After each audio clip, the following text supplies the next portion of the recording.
My name is David Hartwell, and I've spent 15 years investigating insurance fraud for a living. You learn to notice things others miss. The scratch on a bumper that doesn't match the story, the limp that disappears when someone thinks nobody's watching, the bruise that's shaped exactly like something it shouldn't be. Tuesday morning, I noticed the crescent mark on my wife's neck. Jennifer was still asleep, face buried in her pillow, auburn hair swept to one side.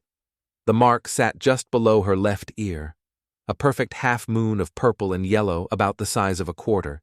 She'd claimed it was a curling iron burn when she came home Monday night, laughing it off while rubbing concealer over it.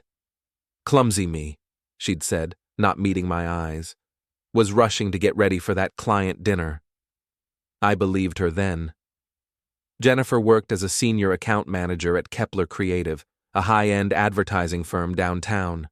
She was always rushing somewhere, always perfectly put together, always just a little too busy for conversation these days. But now, studying the mark in the morning light filtering through our bedroom curtains, I saw what I'd missed before. The edges were too clean, too deliberate. A curling iron burn would have irregular borders, maybe some blistering. This looked more like pressure from something rounded and smooth, something like teeth. I grabbed my phone from the nightstand and took 3 photos, adjusting the angle to catch the light. Jennifer stirred but didn't wake. She'd been sleeping heavier lately, coming home exhausted from all those late client meetings. In my home office downstairs, I opened my laptop and pulled up last week's company newsletter that Jennifer had left on the kitchen counter. Kepler Creative always featured staff photos from their monthly team-building events. This month's theme was Casual Friday Goes Bowling. There he was, Julian Kepler, 45, company founder, and Jennifer's direct boss. Tall, silver-haired, the kind of guy who wore expensive jeans and called everyone champ. In the photo, he was mid-throw, his polo shirt collar slightly askew. And there, on the right side of his neck, was an identical crescent mark. I zoomed in, comparing it to the photos of Jennifer's bruise. Same size, same shape, same stage of healing. The kind of mark you get when someone bites down just hard enough to leave their signature. My coffee went cold as I stared at the screen.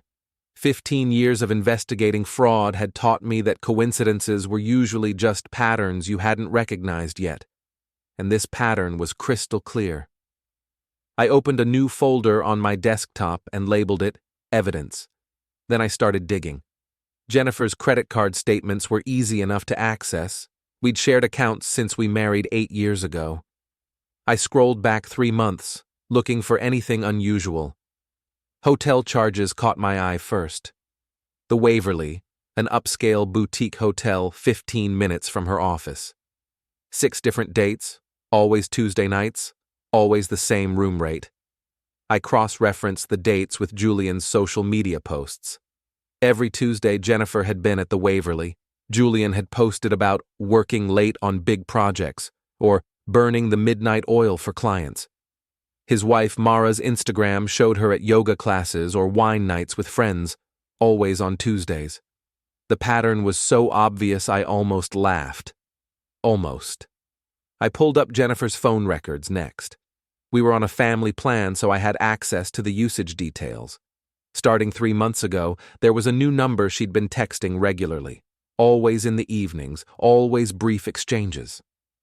The number wasn't in her contacts list, which meant she was being careful about it. A reverse lookup told me the number belonged to a prepaid phone purchased at an electronics store near Kepler Creative's office. Julian was being careful too. By noon, I had enough evidence to confront them both. But confrontation wasn't what I wanted.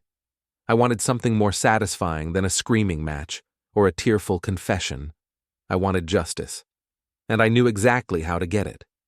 I'd met Mara Kepler twice at company holiday parties. She was Jennifer's age, maybe a year older, with sharp features and sharper wit. She worked in corporate finance for a tech firm downtown and had the kind of confidence that came from making serious money. She also had the kind of pride that wouldn't tolerate being made a fool of. I found her work email address on her company's website and composed a message. No accusations, no explanations. Just the photo of Jennifer's neck and 4 simple words. Tuesday nights, the Waverly.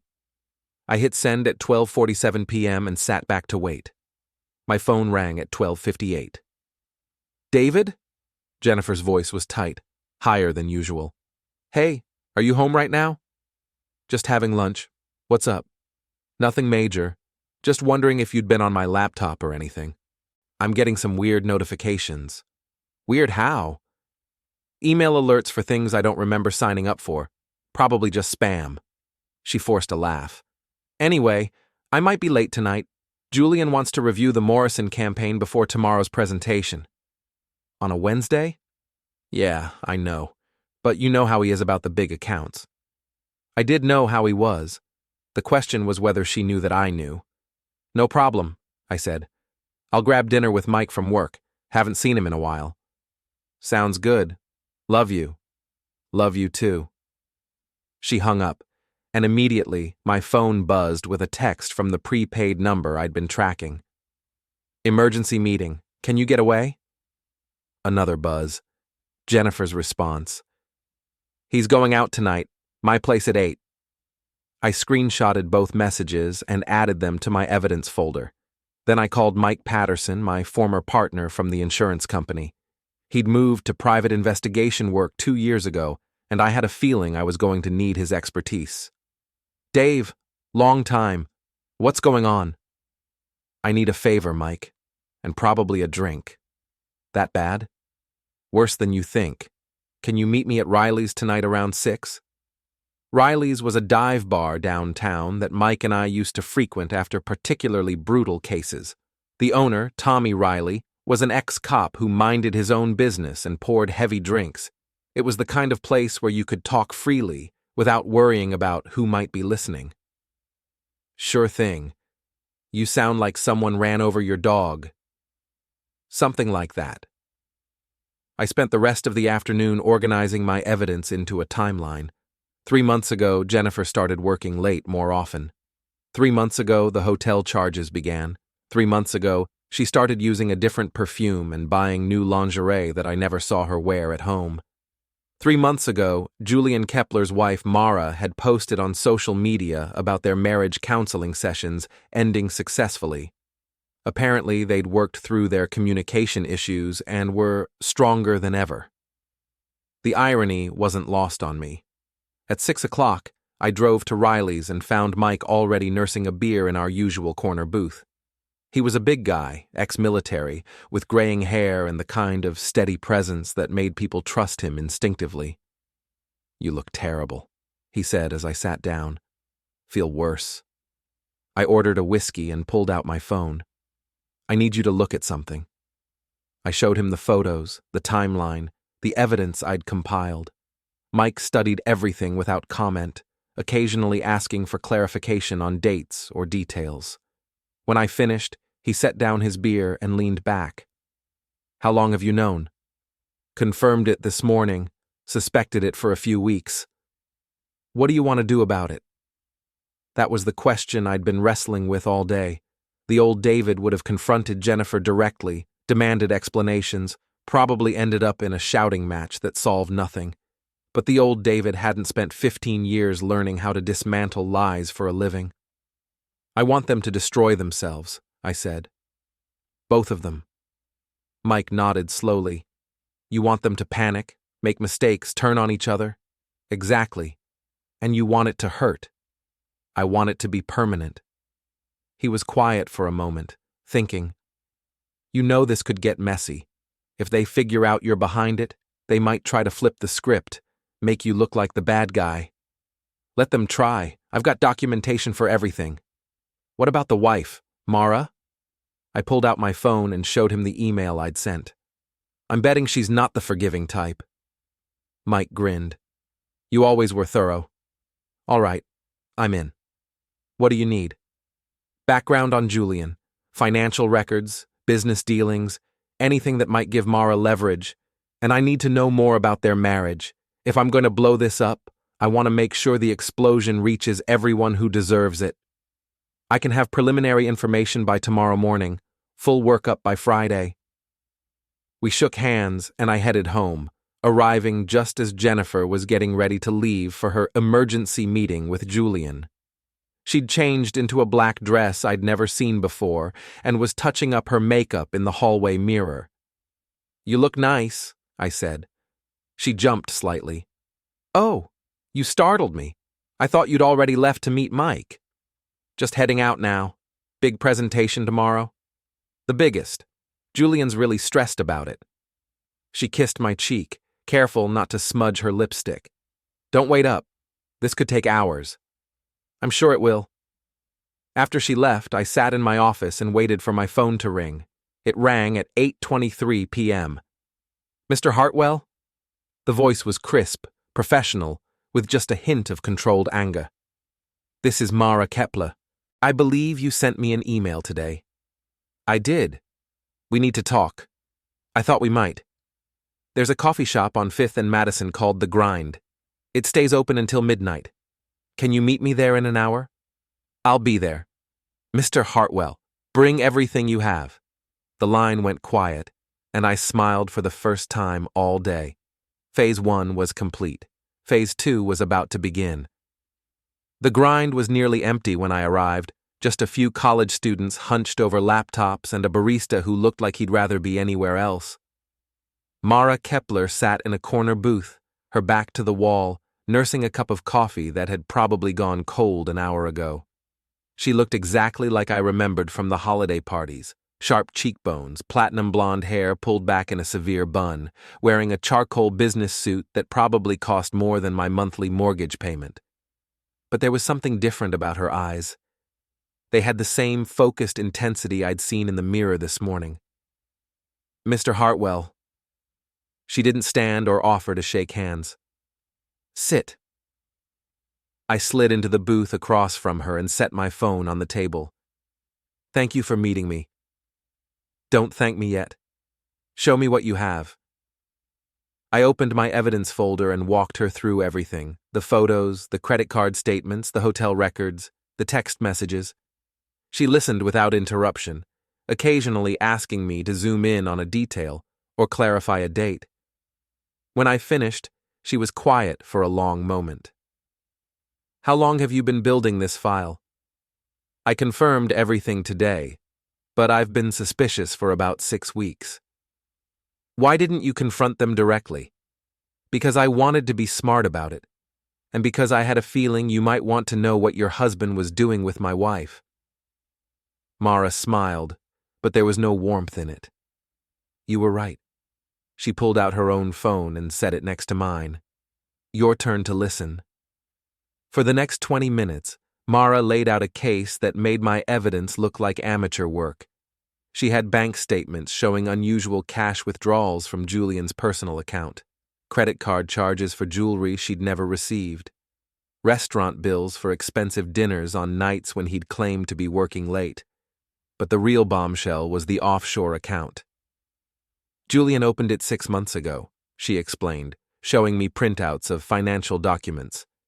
"Cayman Islands Bank, under a shell company he created. He's been moving money there gradually, small amounts that wouldn't trigger reporting requirements." "How much?" $230,000 so far." I stared at the numbers. "That's a lot of money for an affair." "It's not just an affair, they're planning to disappear." She swiped to another document. "Your wife co-signed for a second mortgage on your house 3 weeks ago. The money went directly to Julian's shell company." My stomach dropped. "That's impossible. I would have had to sign off on that." "Not if someone forged your signature. Julian has connections in real estate finance. It wouldn't be hard to arrange." I thought about all the late nights Jennifer had been working, all the documents she'd brought home to review. How many times had she asked me to sign papers without really looking at them? How many times had I trusted her to handle our finances while I focused on my cases? "There's more," Mara continued. "Julian's been embezzling from the company. Small amounts, spread across multiple client accounts. He's been using your wife's access to cover the trail. Jennifer's not a financial person. She handles creative accounts. She handles client billing, and she has access to the accounting software. Mara showed me another document. Someone's been creating fake invoices for services that were never rendered. The money gets deposited into client trust accounts, then transferred to Julian's shell company. I studied the papers, my investigator's training kicking in automatically. The pattern was sophisticated but not perfect. There were gaps in the timeline, inconsistencies in the amounts, digital fingerprints that could be traced back to specific computers. How did you find all this? I'm a forensic accountant, Mr. Hartwell. I investigate financial fraud for a living. When I got your email today, I decided to audit my own marriage. And I discovered that my husband and your wife are planning to steal approximately $400,000 and disappear to a country with no extradition treaty. I leaned back in the booth, trying to process everything. This wasn't just adultery anymore. This was organized crime. And Jennifer wasn't just a cheating wife. She was an accomplice in a major theft. What do you want to do about it? Mara's smile returned, colder than before. I want to destroy them, completely and permanently. Legally? Preferably. I have no interest in going to prison for revenge, but I want them to lose everything. Their freedom, their money, their reputations, their future. I thought about Jennifer at home, probably texting Julian right now about their successful meeting. I thought about the house we'd bought together, the life we'd built, the trust I'd given her freely for 8 years. What did you have in mind? I've already contacted the FBI's Financial Crimes Unit. They'll want to interview both of us tomorrow.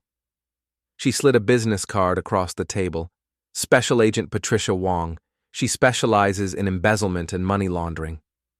That fast? When you hand them a complete case file with documented evidence, they move quickly, especially when it involves offshore accounts and forged documents. What about the personal side? The affair? That's where things get interesting. Mara pulled out another phone, an iPhone in a pink case. This belongs to my sister Carmen. She works in social media marketing and has about 50,000 followers across various platforms. I didn't follow her logic. And Carmen loves drama. She also loves exposing cheaters and fraudsters to her audience.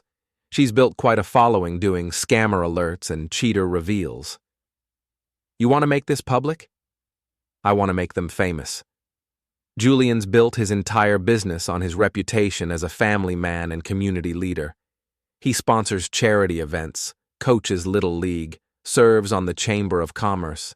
His clients trust him because they think he's trustworthy. And Jennifer?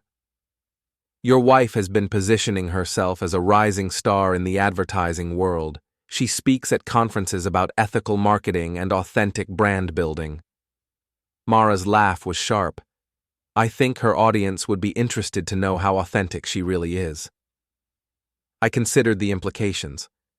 Public exposure would be devastating for both of them, probably ending their careers permanently. But it would also make my private business very public. I need to think about this. Of course, but don't think too long. Carmen's already started researching them based on the information I gave her. She'll have a full social media profile ready by tomorrow night.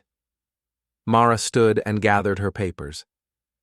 The FBI interview is at 10 a.m. I'll text you the address. Wait. I caught her arm gently. Why are you trusting me with all this? You don't know me. She looked down at my hand, then back at my face.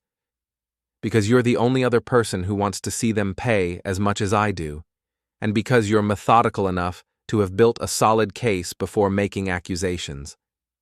How do you know I won't warn them? Because if you do, you'll go down with them. Your wife forged your signature on legal documents. You're either a victim or an accomplice, and I'm betting you'd rather be a victim. She was right, and we both knew it. One more thing, she said. Tomorrow night, they're planning to meet at the Waverly again. Room 412. Carmen's going to be in the lobby with her camera. You want to catch them in the act?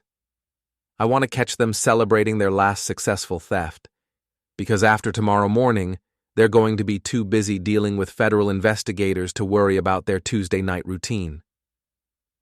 She left me sitting in the coffee shop, staring at the business card for Special Agent Wong. Outside, it had started to rain.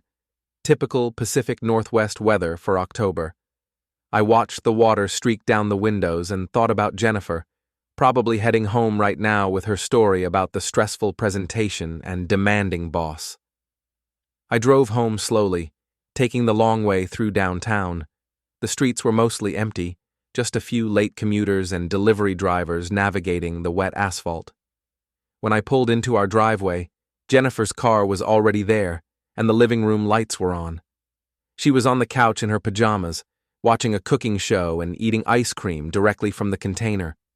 Her makeup was gone, her hair was in a messy bun, and she looked exactly like the woman I'd fallen in love with 9 years ago. "How was your dinner with Mike?" she asked, without looking away from the television. "Good. How was the presentation prep?" "Exhausting. Julian's such a perfectionist. We went over every slide at least 5 times. I sat down next to her, and she automatically curled up against my side, sharing the ice cream. For a moment, I almost convinced myself that Mara was wrong, that there was some innocent explanation for everything. Then I noticed the faint bruise on Jennifer's collarbone, just visible above her pajama top. "Rough day?" I asked. "The worst, but it's over now." "Good," I said, and meant it, because tomorrow everything would be different. I woke up at 6 a.m. to find Jennifer already in the shower. She was humming something, a song I didn't recognize, and I could hear her moving around with unusual energy for someone who'd had such an exhausting evening. I made coffee and checked my phone. 3 messages from Mara, the FBI office address, Agent Wong's direct number, and a photo of Julian's car in the Waverly's parking garage with a timestamp of 11:47 p.m. "You're up early," Jennifer said, appearing in the kitchen wearing her best black suit and heels I'd only seen her wear to important client meetings. "Couldn't sleep. Big day ahead." "For me too. The Morrison presentation is at 2, and Julian wants to run through it one more time this morning." She poured coffee into her travel mug and kissed my cheek. "I might be late again tonight. Julian's taking the whole team out to celebrate if we land the account." "On a Thursday?" "I know, it's weird. But Morrison Industries is huge. If we get them, it could mean promotions for everyone." I watched her gather her papers and laptop bag, moving with the kind of nervous excitement I hadn't seen from her in months. She was practically glowing. "Jennifer? Yeah? I love you." She paused in the doorway, something flickering across her face too quickly for me to read. "I love you too." After she left, I showered and put on my best suit, navy blue, the one I wore to court hearings and important depositions. If I was going to help destroy my wife's life, I was going to look professional doing it. The FBI field office was a gray concrete building downtown that looked exactly like what it was, a place where people's lives got dismantled by federal agents with law degrees and unlimited patience. Mara was waiting in the lobby, wearing a different suit but the same cold smile. "Ready for this?" she asked. "No, but let's do it anyway." Special Agent Patricia Wong turned out to be a small woman in her 40s with sharp eyes and the kind of quiet intensity that made you want to confess things you hadn't even done. She led us to a conference room with a view of the city and a table covered with documents I recognized from Mara's presentation the night before. "Mrs. Kepler has provided us with substantial evidence of financial crimes," Agent Wong began. "We'd like to hear your side of the story, Mr. Hartwell." For the next 2 hours, I walked them through everything I'd discovered. Agent Wong asked detailed questions about Jennifer's access to our joint accounts, the timing of the second mortgage, and my knowledge of her work activities. I answered honestly, even when it made me look naive or careless. "You never suspected your wife was involved in financial crimes?" "I suspected she was having an affair. The financial crimes are news to me." "But you're not surprised?" I thought about that. "No, I'm not surprised. Jennifer's always been ambitious, and she's always been good at getting people to trust her. Agent Wong made notes and exchanged glances with her partner, Agent Martinez. We'll need to examine your home computers and financial records. We'll also need you to act normally around your wife until we can execute search warrants. How long will that take? We're moving fast on this one. The offshore accounts and forged documents give us grounds for immediate action. We should have warrants by end of business today. What happens to Jennifer? That depends on how cooperative she is when we arrest her. The word arrest hit me like cold water. I'd been thinking about justice and consequences, but somehow I hadn't really processed that my wife was going to be taken away in handcuffs. Mr. Hartwell? Agent Wong's voice was gentler now. I know this is difficult, but your wife and Mr. Kepler have committed serious federal crimes. If we don't stop them now, they'll disappear with stolen money and leave you holding responsibility for debts you didn't create. She was right.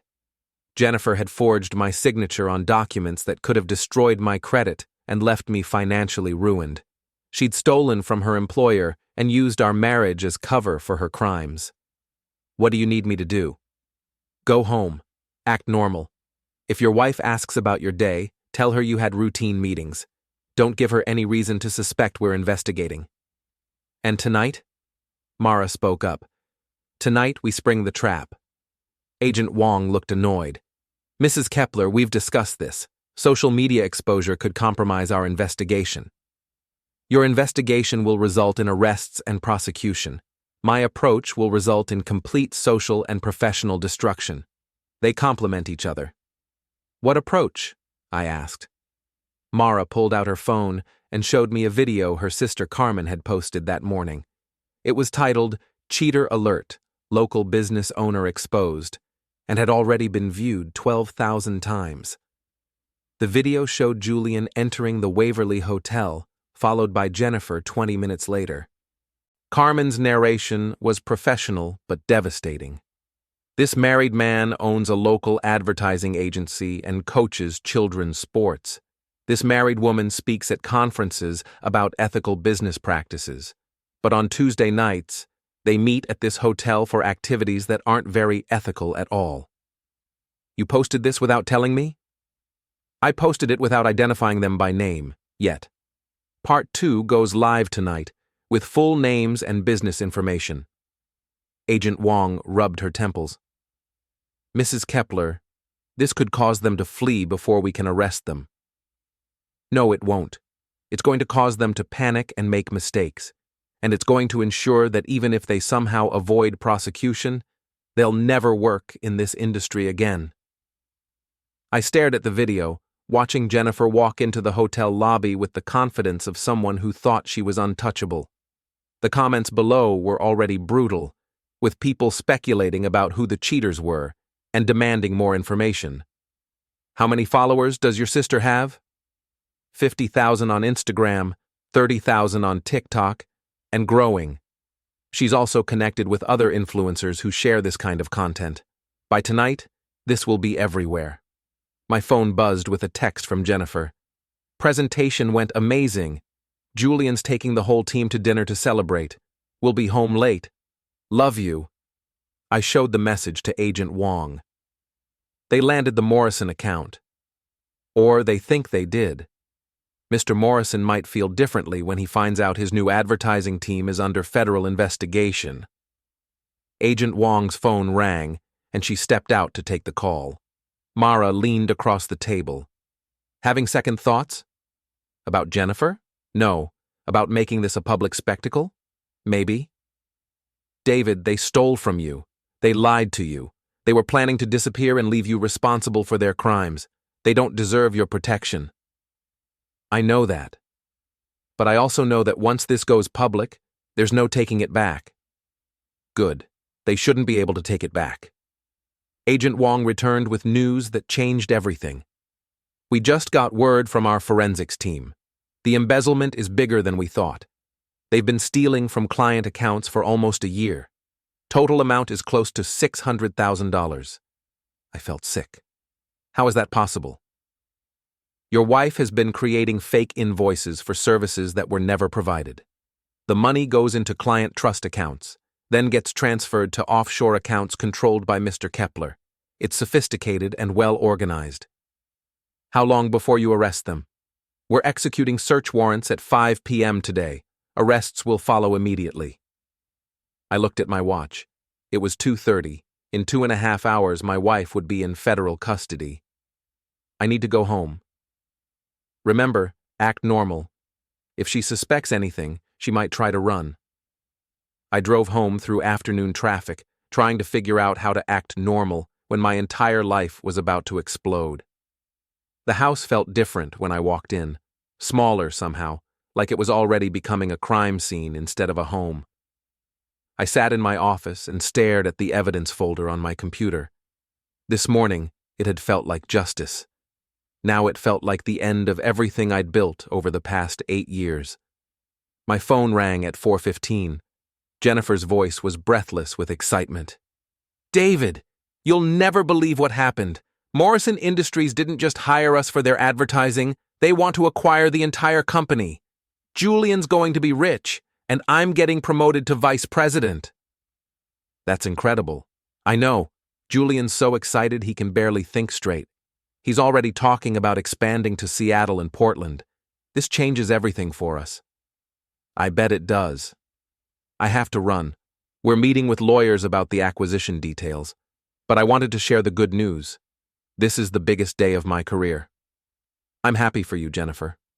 I love you so much. I can't wait to tell you everything when I get home. She hung up, and I sat in the silence of our house, waiting for the FBI to arrive.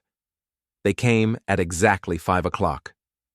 I watched from my office window as 3 black SUVs pulled up to Kepler Creative's building downtown. Even from 6 blocks away, I could see the federal agents walking through the front entrance with their search warrants and evidence boxes. My phone started ringing at 5:23. "David?" Jennifer's voice was high and shaky. "Something terrible is happening. The FBI is here, and they're searching Julian's office. They have boxes and computers and—" "Slow down. What's going on?" "I don't know. They won't tell us anything. They just showed up with warrants and started taking everything.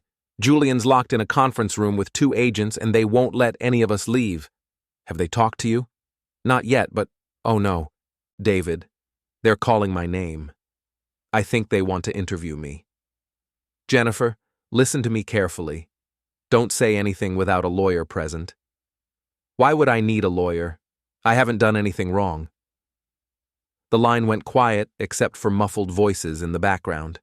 I could hear Jennifer talking to someone, her voice getting more distant as she moved away from the phone. "Ma'am, you need to come with us." A man's voice, official and firm. "I'm talking to my husband. Ma'am, now." The call ended. I sat staring at my phone, trying to process what I'd just heard. Part of me felt vindicated. The investigation was moving forward. Jennifer was about to face consequences for her crimes. But another part of me felt sick with guilt. Whatever she'd done, she was still the woman I'd shared a bed with for 8 years. My phone buzzed with a text from Mara. "Phase 1 complete. Carmen's posting part 2 in 30 minutes. Are you ready for phase 2? I wasn't sure what phase 2 entailed, but I typed back, "Ready." At 6 o'clock, Carmen's second video went live. This one was titled, "Update, Local Cheaters Identified, Federal Investigation Underway," and included full names, photos, and business information for both Jennifer and Julian.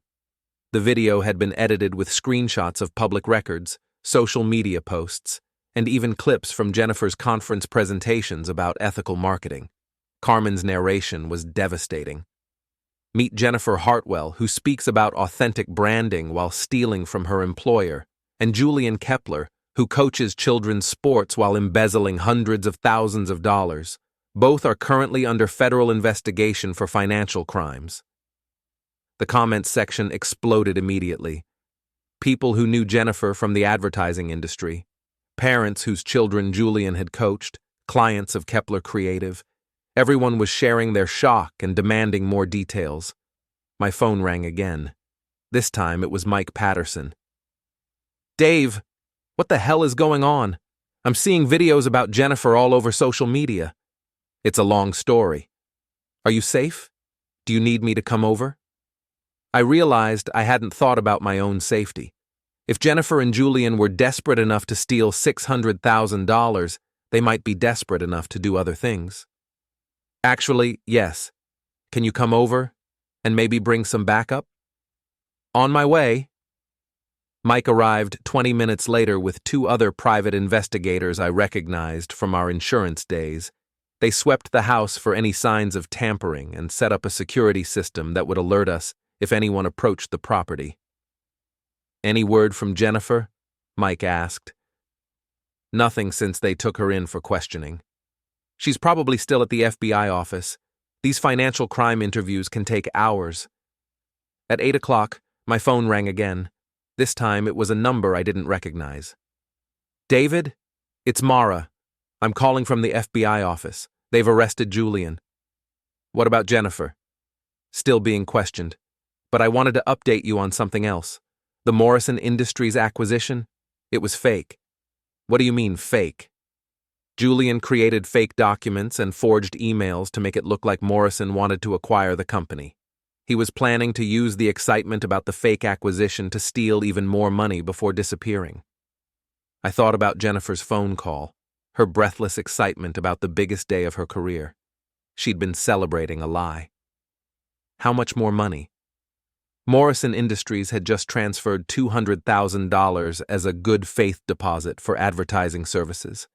Julian was planning to move that money offshore tonight and disappear this weekend. With Jennifer? According to the emails we found, yes, they had plane tickets to the Cayman Islands for Saturday morning. I hung up and stared at the wall. Jennifer hadn't just been having an affair or even just embezzling money. She'd been planning to abandon our entire life and disappear to another country. Mike appeared in the doorway. You look like someone punched you. Worse. I just found out my wife was planning to flee the country this weekend. Without telling you? I think the plan was to make it look like she'd been kidnapped or something. She would have disappeared.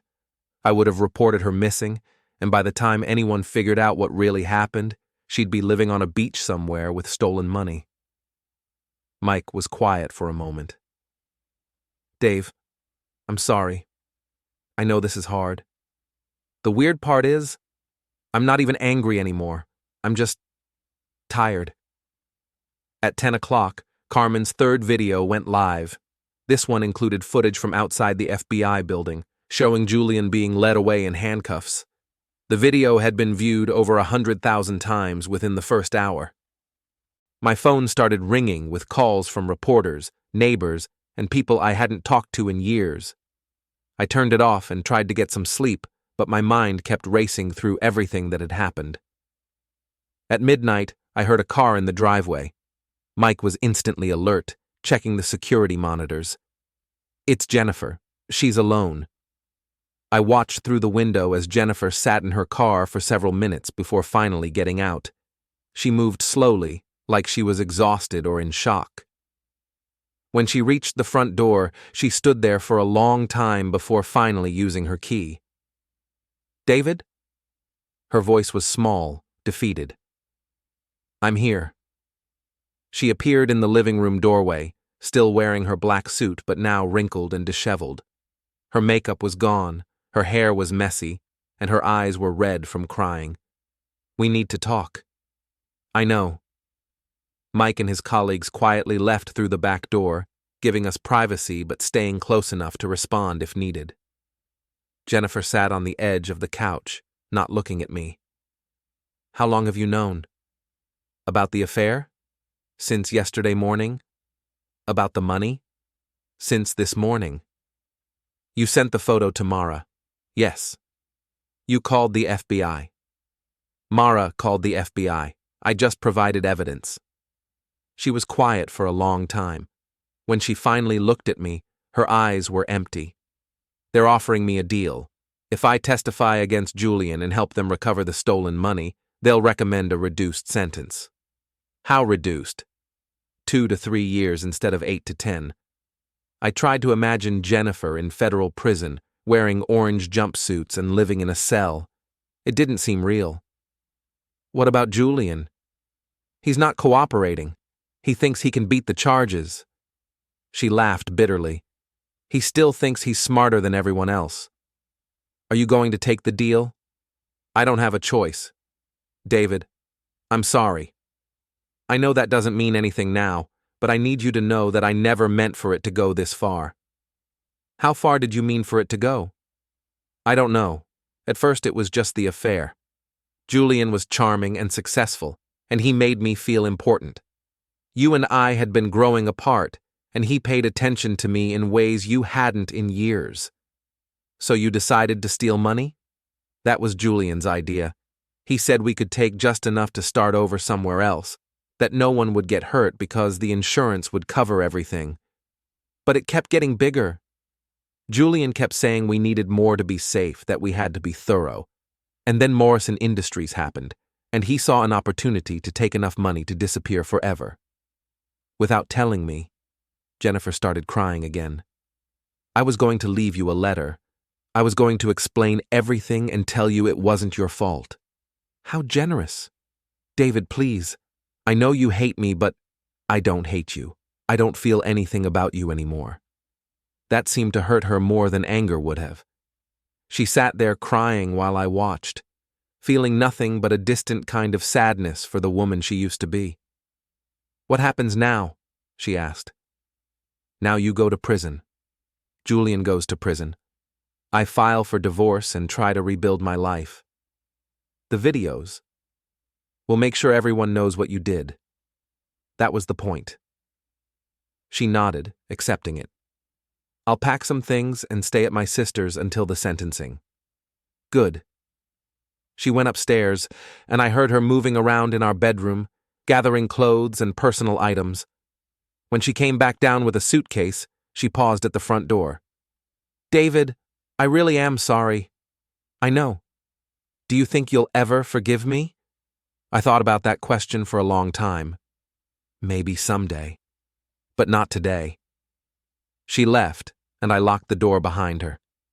For the first time in months, the house felt peaceful. 3 weeks later, I sat in my lawyer's office signing divorce papers, while Jennifer sat across the table in an orange jumpsuit and handcuffs. She'd been denied bail after prosecutors argued she was a flight risk, and the county jail had not been kind to her. Her hair was stringy, her skin was pale, and she'd lost weight. But what struck me most was how small she seemed. The confident, ambitious woman who'd spoken at marketing conferences had been replaced by someone who looked defeated and fragile. The terms are straightforward, my attorney explained. Mrs. Hartwell retains no claim to marital assets.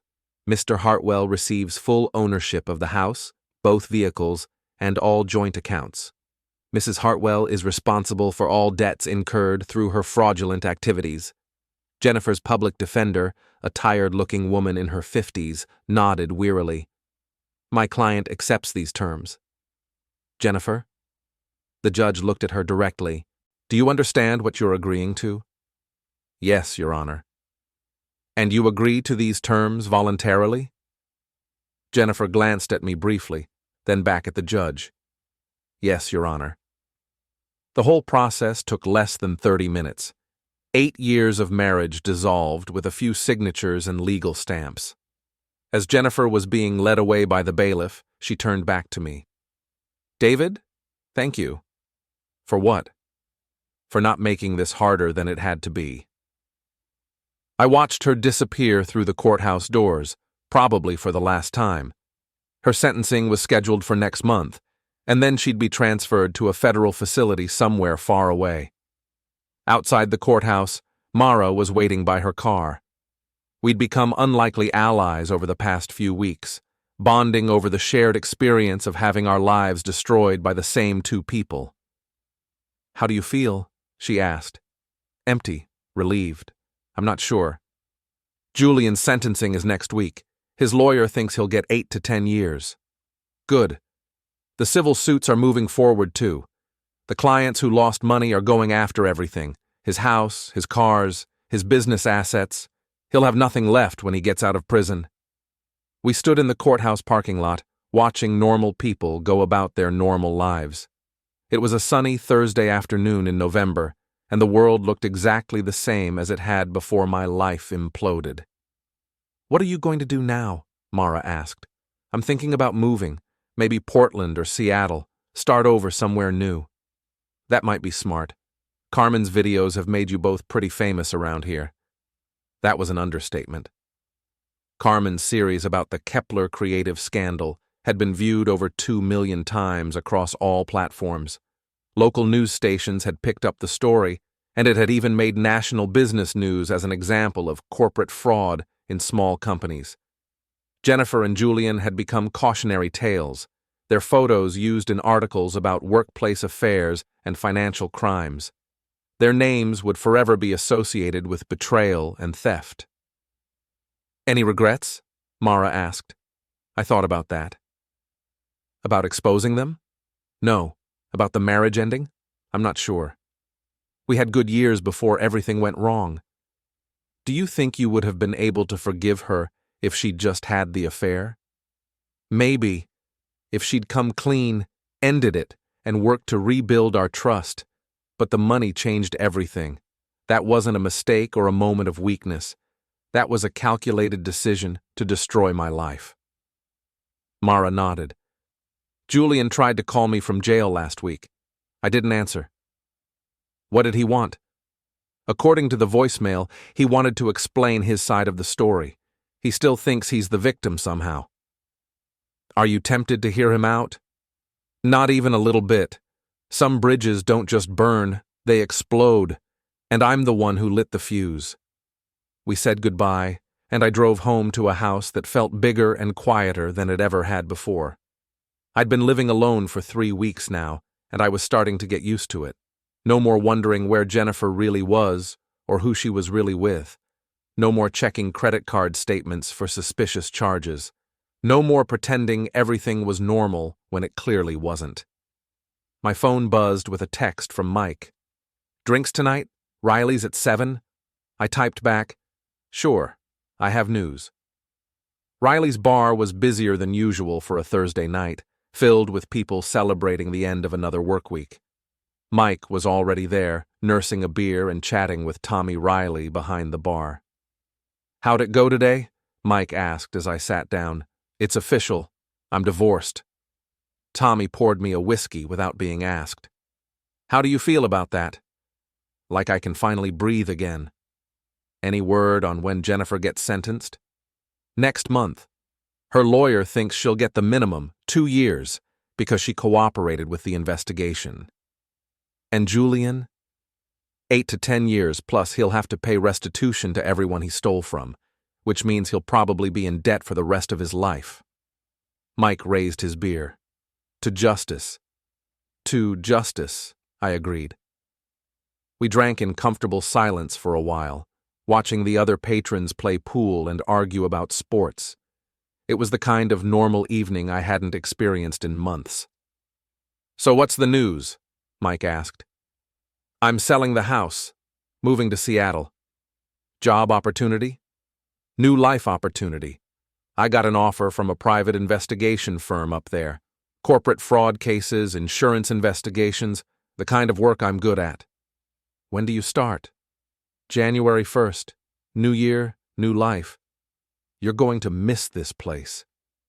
I looked around the bar, the same place where Mara and I had first planned our revenge, where I'd spent countless evenings over the years talking through difficult cases and personal problems.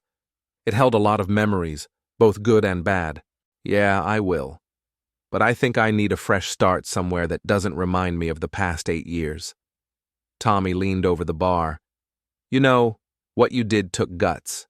A lot of guys would have just confronted their wives and ended up in a screaming match that solved nothing. I got lucky. I had help from someone who knew what she was doing. You got smart. You treated it like a case instead of a personal betrayal. It was both. But you handled it like a professional. That's why you won." I thought about that word. Won. Had I won? Jennifer was going to prison, Julian's life was ruined, and I was starting over alone at 43. It didn't feel like victory so much as survival, but maybe that was enough. My phone buzzed with a text from an unknown number. Mr. Hartwell, this is Carmen Solon, Mara's sister. I wanted to thank you for your cooperation with my videos. The series about corporate fraud has led to 3 other investigations in the area. You helped expose more than just your wife's crimes. I showed the text to Mike. Apparently, our little revenge plot had bigger consequences than we thought. How so? Other people saw the videos and recognized similar patterns in their own companies. Carmen's series led to 3 more fraud investigations. So Jennifer and Julian weren't just criminals. They were the tip of the iceberg. Looks like it. I finished my drink and stood to leave. I should get home. I have movers coming tomorrow to give me an estimate. Dave? Mike caught my arm. For what it's worth, I think you did the right thing. Jennifer made her choices, and she's facing the consequences. That's not your fault. Thanks. I needed to hear that. I drove home through the quiet streets of a city I'd lived in for 15 years, but would soon leave behind. The house was dark when I pulled into the driveway, but for the first time in months, that didn't bother me. Inside, I poured myself one more drink and sat in my office, looking at the evidence folder that had started everything. Tomorrow, I'd delete it and wipe the hard drive. The case was closed, justice had been served, and it was time to move forward. I raised my glass to the empty house. Here's to new beginnings. Outside, it started to rain again, typical Pacific Northwest weather. But tomorrow was supposed to be sunny, and I had a new life to plan. For the first time in months, I slept peacefully.